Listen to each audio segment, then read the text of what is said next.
My name is Moscanovski, and I am here to make the case that attention spans didn't just kill TikTok culture, they killed the novel.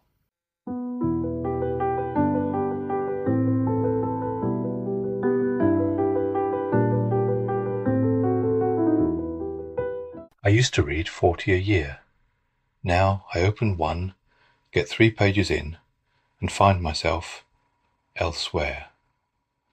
Phone in hand, tab open, the paragraph half read, already forgotten. I don't think this is just me. Something has happened to us, something quiet and catastrophic. And the novel, that great, sprawling, patient art form, is paying the price. There is a murmur running through literary circles. You know the one. It started as mild fatigue, a disappointment with the mainstream. But it has curdled into something deeper, a grief almost.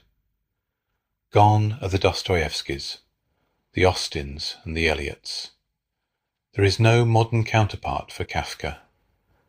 The Bradburys and the Hemingways have taken their well-earned rest, and in their absence we repost their genius over AI-generated video, as if recycling brilliance is the same as producing it. It isn't. My name is Moscanovski, and I am here to make the case that attention spans didn't just kill TikTok culture, they killed the novel. Shorts, TikToks, Reels, 1 minute or less please. Hooks within the first 3 seconds, or you're gone. This is the cognitive diet of the modern reader. The algorithmic feed is engineered to reward instant stimulation and punish patience. And reading a novel, especially a great one, demands exactly the kind of sustained, effortful attention that the algorithm is systematically dismantling. You cannot read War and Peace on a brain trained by 30-second videos. You cannot hold Proust in a mind that checks its notifications every 4 minutes. The bandwidth simply isn't there. And yet, paradoxically, there has never been more writing. Everyone is a writer now. Join the digital ocean, become part of the shoal. The market is drowning in content, a paucity of poignant prose swimming in an oversaturation of the mediocre. When everything is published, nothing stands out. When every voice shouts, none is heard. Instagram reels of quotes from dead writers don't inspire a new generation to read those writers. They merely deepen the dopamine groove. We are breeding a generation that reads about reading, but turns no pages. Perhaps you disagree. Perhaps you see it all as progress. Never in history has so much been readable by so many. Never has the individual voice had such reach. Fair. But access is not the same as attention. Availability is not the same as appetite. You can lead a generation to Tolstoy, but you cannot make them read. Social media may be, as I suspect, a malignant boil on true literary culture. But the ointment, if there is one, is not a simple prescription. But then it struck me. What if we stop trying to fight the algorithm? What if, instead, we make it work for us?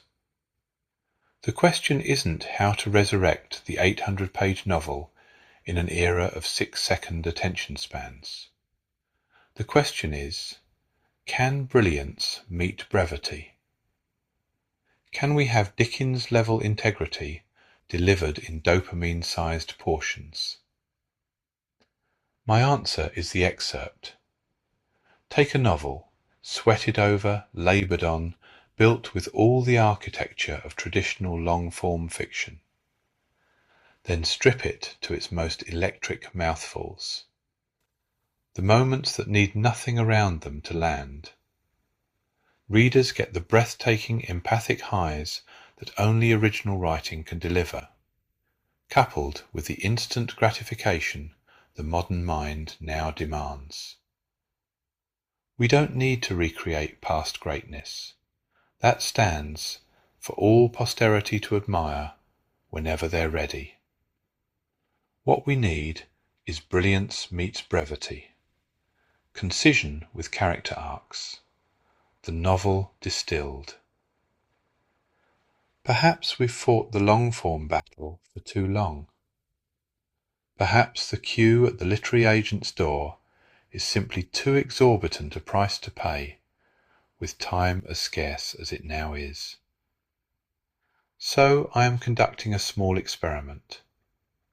I am Moscanovski, author of sorts, and I am attempting to straddle the fence, to provide punchy prose that tantalizes the literary taste buds, to find out whether, in this age of mind rot, there is still an appetite for something real.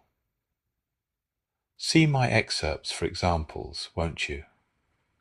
The novel may be dead, but literature, real literature, that breathes in sentences, not scrolls, and I intend to keep breathing it. If you think the novel isn't dead, prove it. Tell me in the comments the last novel you actually finished, and how many times you checked your phone while reading it. Be honest. You've already found me here on YouTube. You can find me on Substack, Medium, and Buy Me a Coffee as well. And no, I will not be on TikTok. This is Moscanovski, short forming all the way to literary salvation, signing off.